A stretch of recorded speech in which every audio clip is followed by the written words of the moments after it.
اگرچہ کہ نبی پاک صلی اللہ علیہ وسلم نے یہ سکھایا ہمیں کہ دعا تو تمہیں جوتے کے تسمے سے لے کر جہنم کے عذاب سے بچنے کے لیے ہر چیز کی دعا مانگنی چاہیے، اللہ کے سامنے ہر ضرورت سامنے رکھنی چاہیے، اللہ سے ہی مانگنا چاہیے۔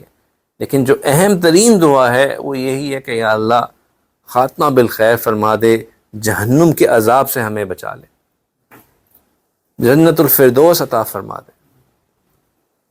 کچھ ساتھیوں کا دیکھیں، یہ تو یہاں پہ ہائی لائٹ ہو رہا ہے کہ بھئی دعا مانگنا کتنی اہم ہے، کتنی ضروری چیز ہے۔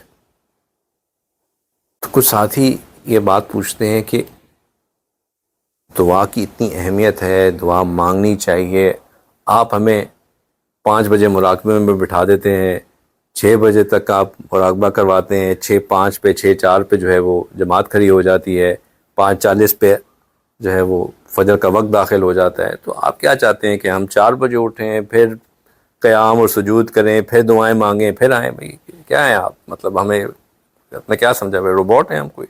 ایسے تو نہیں کہتے، لیکن کیا یہی چاہ رہے ہوتے ہیں وہ، بالکل صحیح کہتے ہیں۔ اور جو یہ بات کہتے ہیں مجھے خوشی ہوتی ہے کہ کم از کم وہ سوچ تو رہے ہیں، فکر تو کر رہے ہیں، ان کا احساس تو ہو رہا ہے کہ بھائی ایک چیز جو ہے وہ مس آؤٹ ہو رہی ہے، تو اب ہمیں کیا کرنا چاہیے۔ ایک فکر مند انسان کی ایک وہ چیز جو کہ کوئی کسی چیز کی ویلیو رکھتا ہے، اس کے مس آؤٹ ہونے کی تکلیف کا اظہار ہے یہ سوال۔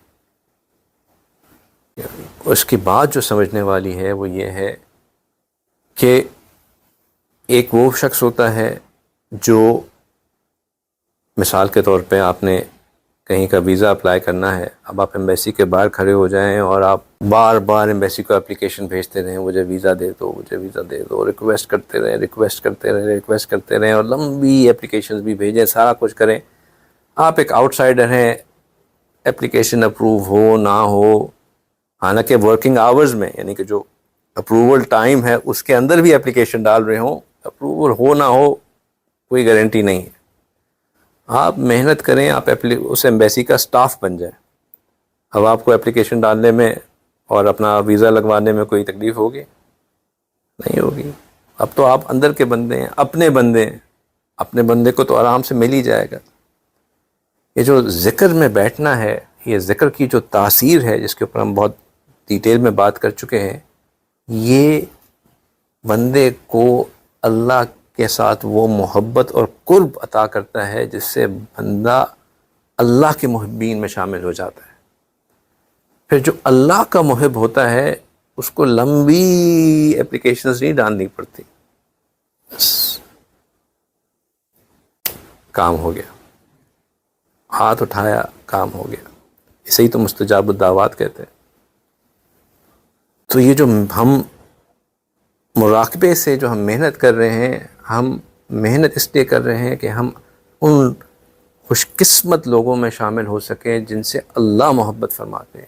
تو دعا مانگنا، اللہ سے مانگنا، صرف سجدہ قیام نہیں بلکہ اللہ سے مانگنا بھی، اللہ کے سامنے التجا کرنا، اللہ کو پکارنا، اور ان وقتوں پہ، ان اوقات پہ پکارنا جو کہ اللہ کے ہاں مقرب اوقات ہیں، مقبول اوقات ہیں، ان پہ پکارنا، یہ بھی عباد الرحمن کی نشانی ہوتی ہے۔